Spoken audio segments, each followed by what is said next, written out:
Tonya Mosley has spent countless hours behind the microphone sharing stories on NPR's Fresh Air radio program and podcast.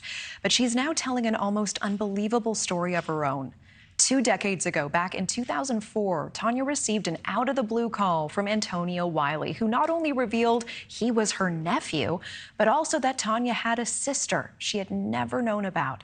Then a gut punch that her sister was missing and had been for 17 years.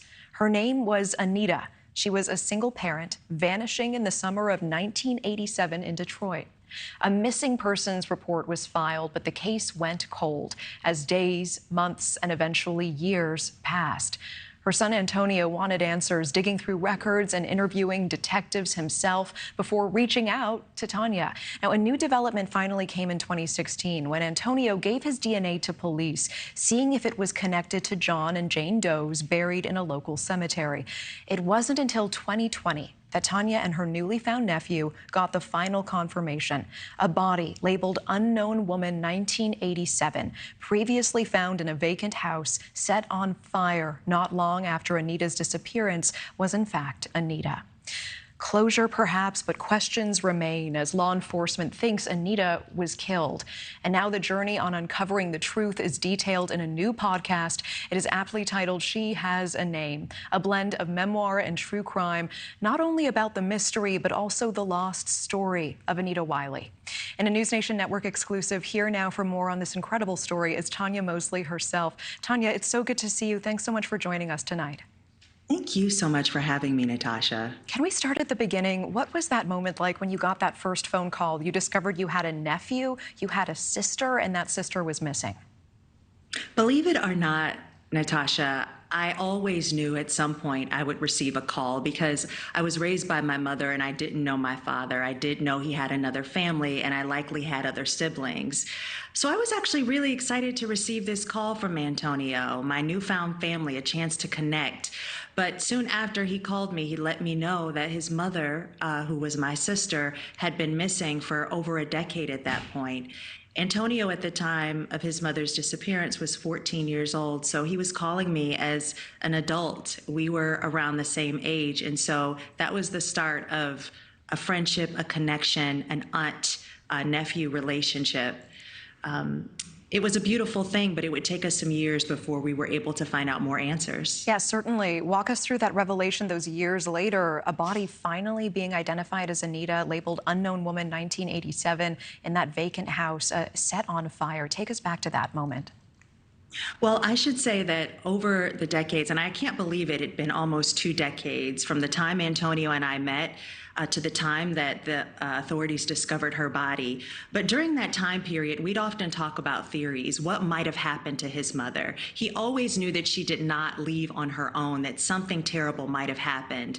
So in 2020, when he received the call from Detroit police that there was a DNA match, the first DNA match from this program where they would exhume bodies and test the DNA with family members who had given their DNA to find a match. Anita was the first match. When he received that call, for him, it was confirmation because he knew his mother wouldn't leave on her own, that something likely happened. And authorities tell us that she was definitely a murder victim. Now, we have spent the last year not only digging into what might have happened to her, but also what her life was in the years leading up to her murder and disappearance. I really appreciate this quote about that through getting to know Anita, you understood how no one is ever just one thing. Tell me more about that. You know, Natasha, we've both been at this for a long time, and we interview victims of crimes. We interview family members. We tell some gruesome stories, some beautiful stories. And in all those stories, we know we're just getting to the surface of it. We're able to tell people a little bit about a victim.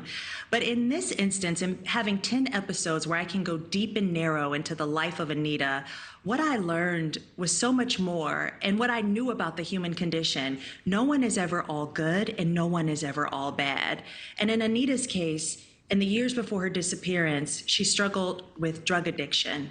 And she also had relationships with some unsavory characters. And so in those weeks and months before her disappearance, we were able to put together some of what we think might have happened to her, but also knowing that she had been in this position where she was struggling with something that she did not have an opportunity to get out of, and that was substance abuse addiction.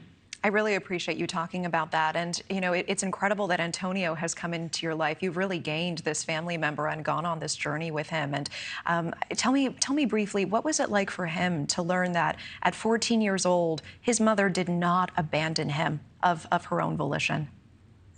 Well, he always knew it. But what was so beautiful about this experience and telling her story is that oftentimes when you have a family member who dies tragically or who suffers from something like drug addiction, we almost erase those memories because they're so painful. We don't erase the memories, but we don't talk about them because there's shame, there's also so much grief around it, and there's guilt. And so with this experience of being able to tell Anita's story, we've been able to unpack that. And I will just tell you, Natasha, there is a James Baldwin quote that a listener actually sent me that said, "I think this is what you're doing, Tonya, in telling this story." You know, oftentimes when we experience something so tragic, we often think we're the only ones who have experienced it. But when we write about it or we talk about it or we share it in a podcast, what we realize is that our suffering is a bridge. It allows people to then reflect on their own pain and their own suffering and maybe deal with it in ways that they weren't able to deal with it. And since the podcast has come out, I'm receiving so many listener comments and letters that are telling me exactly that. It's incredible. Suffering as a bridge. And I mean, to that point, 600,000 people reported missing in this country every single year. There are so many families in this situation, not to mention the ones who are dealing with substance abuse issues as well in their families. That podcast, once again, that is She Has a Name. We encourage our viewers to take a listen. Tonya Mosley, thank you so much for coming on tonight.